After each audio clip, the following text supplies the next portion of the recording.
Where do you draw the line? If you commit murder, should you be allowed to vote in the United States? But it is the answer from that man, Bernie Sanders, when asked by somebody in the audience about voting rights for people in prison, that has everybody talking today. It was a surprise to me, which was when Senator Bernie Sanders said he supported voting rights for people in prison, felons in prison, including the worst of the worst. You have said that you believe that people with felony records should be allowed to vote while in prison. Does this mean that you would support enfranchising people like the Boston Marathon bomber, a convicted terrorist and murderer? Do you think that those convicted of sexual assault should have the opportunity to vote for politicians who could have a direct impact on women's rights? If somebody commits a serious crime, sexual assault, murder, they're going to be punished.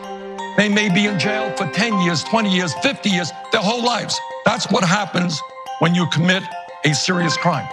But I think the right to vote is inherent to our democracy. Yes, even for terrible people. Another Twitter user writes, I think the serious counter-argument to this is that the Boston bomber took the rights of the people he killed, took away their ability to vote forever. It's a fantastic point. Listen, right now he's running to win the primary. And based on that reaction, he clearly, there's interest in an idea like this. He'll worry about the general later on. People who are convicted in prison, like the Boston Marathon bomber, on death row, people who are convicted of sexual assault, they should be able to vote? I think we should have that conversation. What do you think? Should people convicted of sexual assault, of the Boston Marathon bomber, should they be able to vote? While incarcerated? Yeah. No, I don't think so. Senator Bernie Sanders said that he is in favor of felons being able to vote while serving in prison. I have been long an advocate of making sure that the formerly incarcerated are not denied a right to vote, which is the case in so many states in our country. In some states, permanently deprived of the right to vote.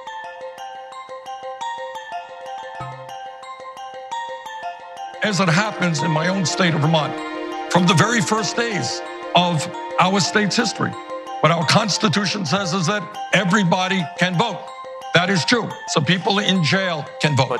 But part of the punishment when you were convicted of a crime and you're incarcerated is you lose certain rights. You lose your freedom.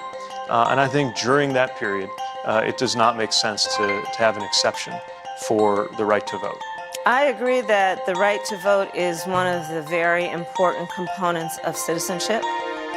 And it is something that people should not be stripped of needlessly. When you are out, when you have served your sentence, then part of being restored to society is that you are part of the political life of this nation again. And one of the things that needs to be restored is your right to vote. As you know, some states and communities do it, some don't. I think we'd be a better country if everybody did it.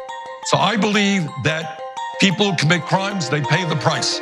When they get out of jail, I believe they certainly should have the right to vote. But I do believe that even if they are in jail, they're paying their price to society, but that should not take away their inherent American right to participate in our democracy.